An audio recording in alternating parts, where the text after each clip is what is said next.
আসসালামু আলাইকুম। আমি এখন যে দোকানটায় আছি এই দোকানটায় ঢুকলে আমার মাঝে মাঝে মনে হয় যে জাপানের সংস্কৃতির মধ্যে আমি ঢুকে গেছি, এরকম একটা অবস্থা। কারণ জাপানের সংস্কৃতিতে যত কিছু ব্যবহার হয় বা ইউজ হয় সবগুলো কিন্তু এই দোকানে আছে। এই যে আমি আগে একবার আসছিলাম, তো আজকে আবার আসছি, তো দেখেন আপনাদের দেখাই। আজকে জাপানে ঘুরতে ঘুরতে এমন একটা দোকানে ঢুকে পড়লাম, সেখানে ঢোকার পর মনে হলো যেন জাপানের সংস্কৃতির একটা ছোট সংগ্রহশালাতে ঢুকে পড়েছি। চারপাশে তাকিয়ে দেখি জাপানের ঐতিহ্যবাহী পোশাক থেকে শুরু করে বিভিন্ন ধরনের সাজসজ্জার জিনিস, পুতুল থেকে শুরু করে কারুশিল্প, চা খাওয়ার সামগ্রী, রান্নাঘরের জিনিস, কি নেই এখানে। জাপানের সংস্কৃতিতে যেসব জিনিস আমরা সাধারণত ছবি বা ভিডিওতে দেখি তার সব কিছুই কিন্তু এই দোকানে ছিল। আবার এখানে বিভিন্ন ধরনের পাখা, হাতে তৈরি জিনিস আর ঐতিহ্যবাহী ডিজাইনের সামগ্রীও রয়েছে। আর একটু দোকানের ভিতরে ঢুকতেই দেখি জাপানি চা সংস্কৃতির সঙ্গে সম্পর্কিত বিভিন্ন কাপ, বাটি আর চা পরিবেশনের জিনিসও রয়েছে। এমনকি জাপানের ঘর সাজানোর ঐতিহ্যবাহী কিছু জিনিসও এখানে রয়েছে।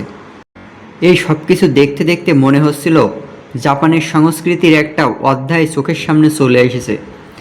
আধুনিক জাপানকে আমরা প্রযুক্তি আর ব্যস্ত শহরের জন্য যতটা চিনি, তার পাশাপাশি এই দোকানটির অনেক পুরনো ঐতিহ্য আর সংস্কৃতি এখানে মানুষের জীবনের সঙ্গে জড়িয়ে আছে। তার পাশাপাশি এই দেশটির অনেক পুরনো ঐতিহ্য আর সংস্কৃতিও এখনও মানুষের জীবনের সঙ্গে জড়িয়ে আছে।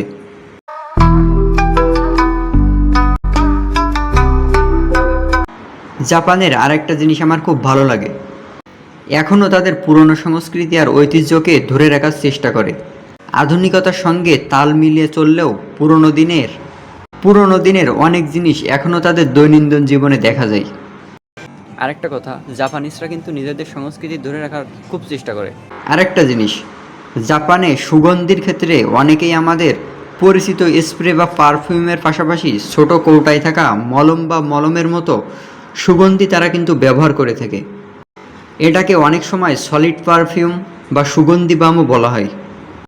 সাধারণত এই সুগন্ধিগুলো একটা কৌটায় থাকে আর মলমের মতো একটা সুগন্ধি পদার্থ থাকে, আর সেটা সামান্য নিয়ে ব্যবহার করা হয়। দেখতে যেমন ছোট আর সুন্দর, ব্যবহার করার ধরনটাও বেশ আলাদা। আর সত্যি বলতে এই দোকানে ঢুকে আমার কাছে সবচেয়ে ভালো লেগেছে একসঙ্গে জাপানের এতগুলো ঐতিহ্যবাহী জিনিস কাছ থেকে দেখতে পেরেছি। আর আপনাদের কেমন লেগেছে অবশ্যই কমেন্ট বক্সে কমেন্ট করে জানাবেন।